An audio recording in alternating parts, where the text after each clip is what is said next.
if there is one group of people who do not need an explanation of this term diversity, it is the teachers. Don't you agree? You see diversity every day in every class that you go to. So, what is diversity? Diversity is the presence of differences in a given setting.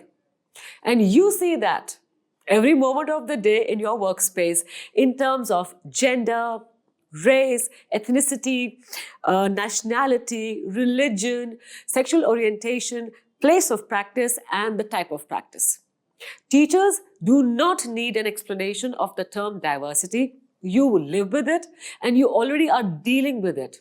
Not only in all these terms that I just mentioned, but also in personalities that you see, the interaction that you have with them, the interest that these young students have when they are in your classes, the attitudes that they have, the aptitudes that they have.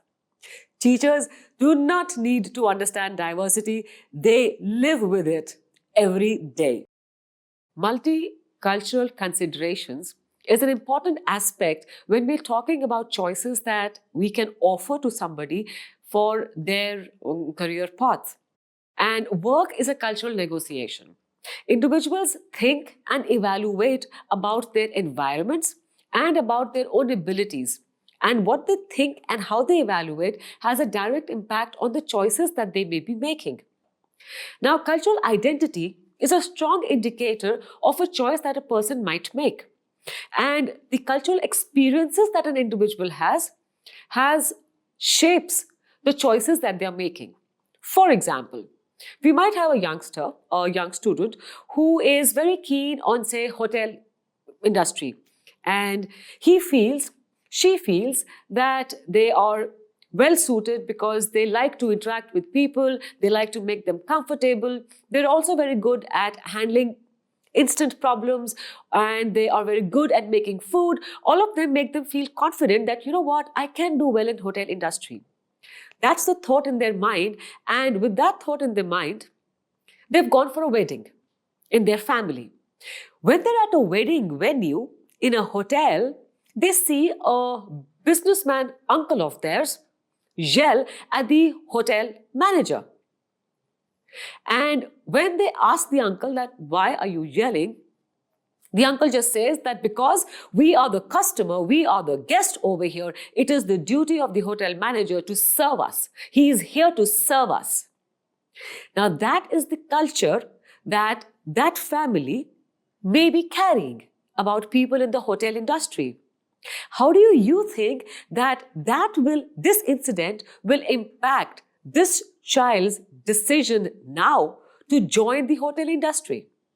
He might take a different view altogether if he strongly identifies with the culture that the family carries.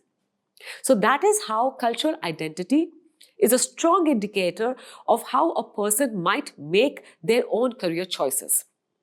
Now, the occupational landscape is uneven. When we talk about multicultural considerations, we simply cannot ignore this fact that biases and preferences are prevalent. And these are there for certain privileged classes. Now, when we talk about privilege, it doesn't always mean privilege in terms of money or education. It could also mean privilege in some other ways. Some certain gender might be privileged to join certain occupations. For example, nurses. Now, nursing is open to boys and girls equally because there is an equal demand for male nurses and lady nurses. But preference might be given to the girls because that's something that might be embedded in a culture that we might be doing our counseling in. We need to understand this. This is a preference. It could also be a bias. And there is the entire opportunity, the perception of vocational opportunity might also impact how you choose. For example, a child from a completely civilian background who has never been in any armed forces institute, he gets admission in the army school, for example. And over there, he feels that only children of the armed forces join the army school and hence join the army. That means since I am not from an army background, I don't have the opportunity to join the armed forces, which obviously is not true. Armed forces is open for everybody. So we as counselors, it becomes our duty to understand these kind of perceptions that people might be carrying and how to overcome them, how to show them the light that we do have equal opportunities everywhere, how to show them that their cultural identity holding them back from a certain opportunity of vocation that they might be perfectly suited for. These are the things that we need to take in to keep attention on as we are counseling students, individuals from a variety of cultures.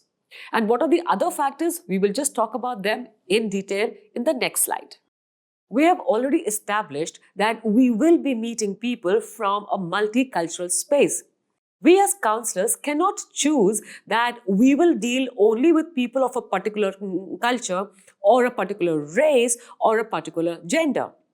We have to equip ourselves to become competent enough to deal, talk to, and help and guide people from any space, whether it is culture, race, gender, caste, should not matter to us.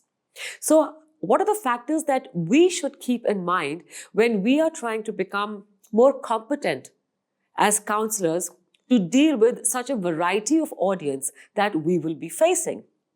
Let's take them one by one. Firstly, cultural background. Now, cultural background, we need to be aware of ours, of course, and the biases that we might be carrying ourselves and the preferences that we might be having, and consciously keep them aside. And we need to be aware of the cultural background and what is the baggage that it brings for the person in front of us. There might be some people who are very open about their culture and what they want, but there might be other people who are not open at all. So we might have people who are coming from a cultural background where girls don't work, for example.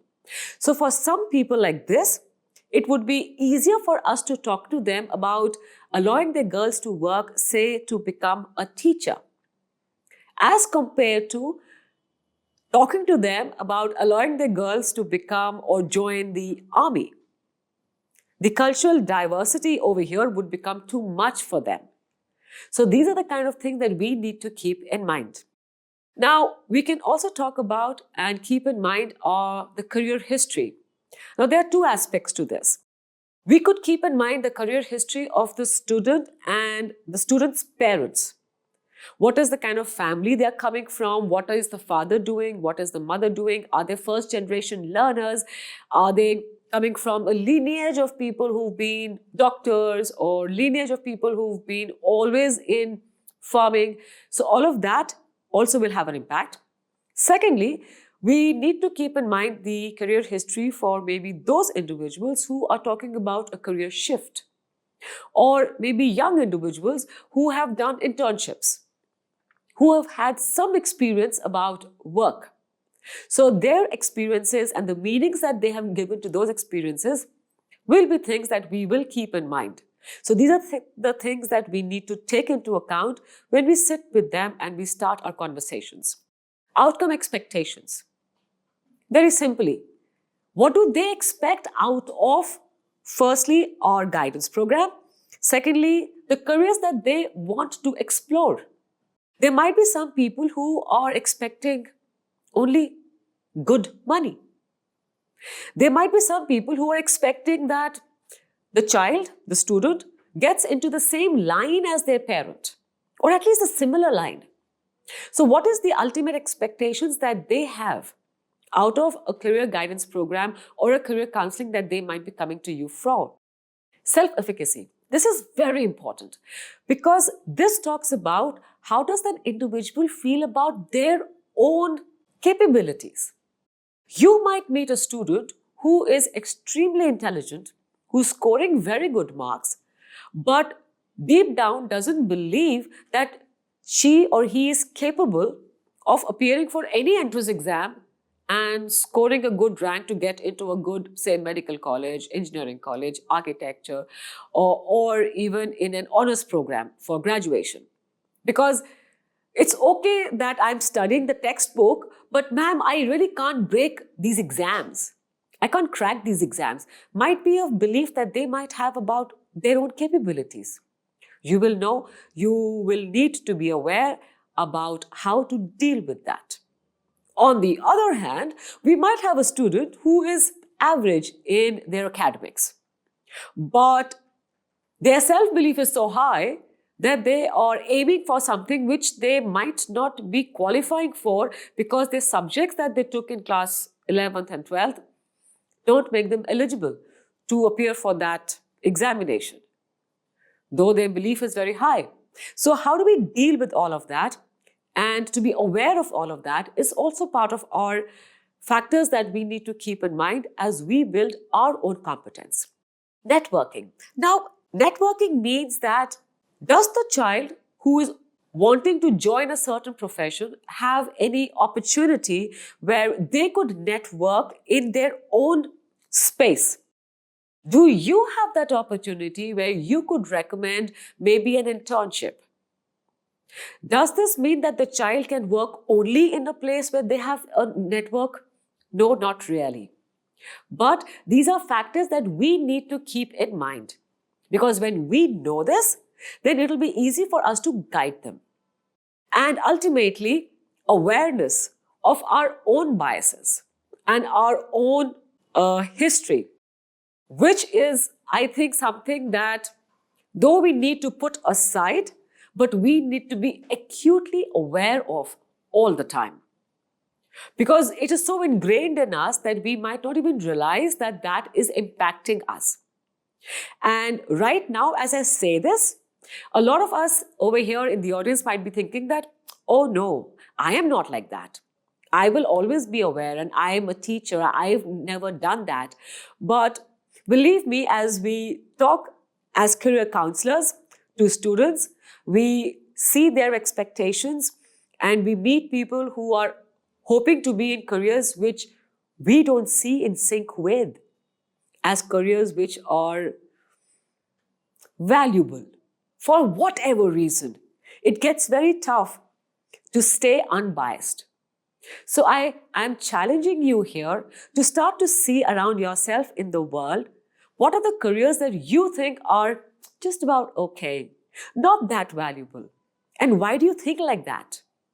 And in fact, if there are such careers, I encourage you to go and talk to those people, understand what it took them to get to where they are.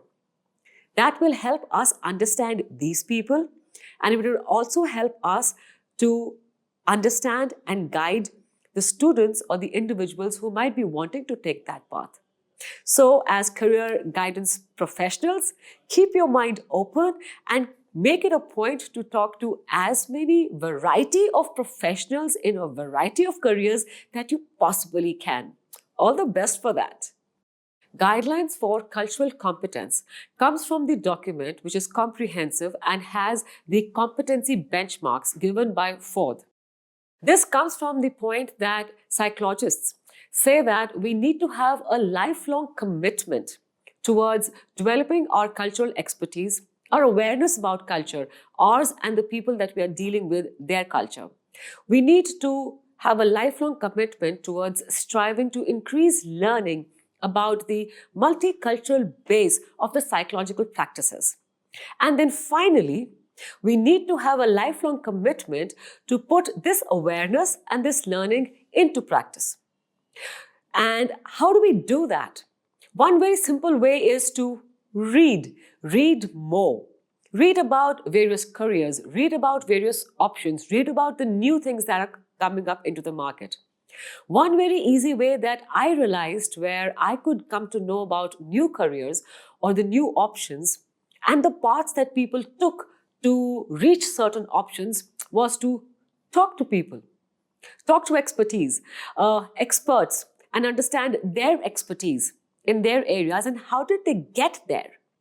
It's a very simple way. I have often used my time in train journeys, talking to people about their work.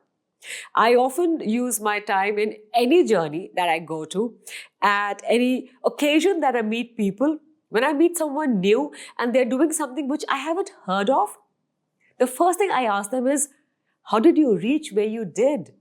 What did you study? What did you like as a student? What made you choose this? And this gives me a good background with anecdotes, with stories to tell and share with my students. It helps me relate with what the students might want and what is available in the job market in reality. Try that. Use that as a base. It is very good to go to Google and understand and read books, but nothing beats the experience and the knowledge that you can get by asking a person in the field, how did you get where you are today?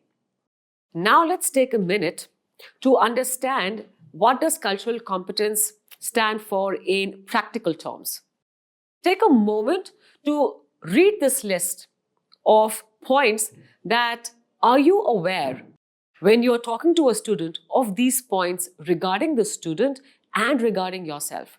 Take a moment over here, pause and read these points. These are things that we need to keep in mind as we are talking to them, because if we don't have this information, then our interaction with the student could be some sort of miscommunication could very easily happen. So take a moment and see if you can understand these points. And now let's take them one by one. Students' expectations, students' cultural background, where they are coming from, that area's local history, socio-political situations right now.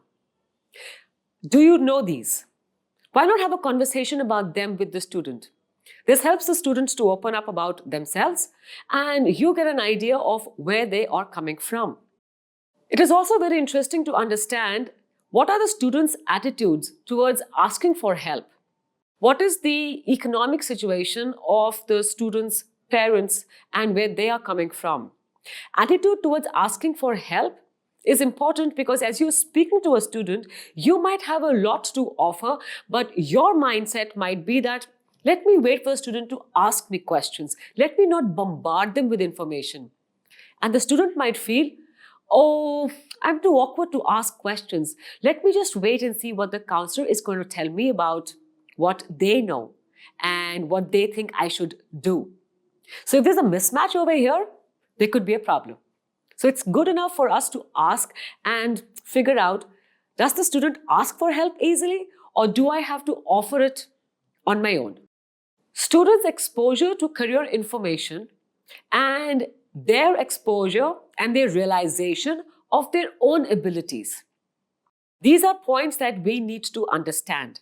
Do they know the options available, or are we going to show them options which they've never heard of earlier? And how do they see their own capabilities? Are they realistic about them, or are they living in a land where they don't believe the report card that they see? Oh, these are not my marks. I worked so hard. I couldn't get these marks. So how is it that the students are relating to their own capabilities? And what is their level of exposure to the information that is available out there? Apart from understanding about their own competence and their level of exposure, it is also important to understand that what is the level of understanding does the student have about the type of work that they might be opting for? And do they know the relationship between the type of work that the job that they're opting for, wanting to pursue, and the level of education that they have or they need to have? All of this is also very important because then you know the amount of information that you have to give. And of course, it is very important for us to be aware of how are we approaching the students. What is our socio-economic situation and how does that influence our ability to empathize with the students? Does the factor that we are diverse from the students, maybe in race, gender, or class, going to impact our interaction with the student? We need to be aware of this realistically and accept it. Only then can we talk about coming to terms with it or dealing with it. And of course, to understand what are my worldviews, what is the life theme that I hold, what are the views about interests and aptitudes that I have, are they matching with the students? Only when I know mine and I kind of figure out and ask about the students, will I understand, do they match? All of these are factors that as career counselors, we do need to keep in mind. We do need to know about ourselves and definitely know about the students for us to be able to take them on a journey to make wise choices for their future. The whole idea of having guidelines for cultural competence. Why are we studying about this? Why are we giving so much of time on this? Is because the aim is to develop and have awareness, knowledge, and skills. Now, what is this all about? Let's just take them one by one. Awareness.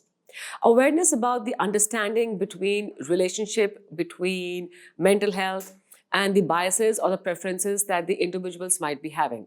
Awareness about our own mental health and the relation between our mental health and the biases and the preferences that we might be having.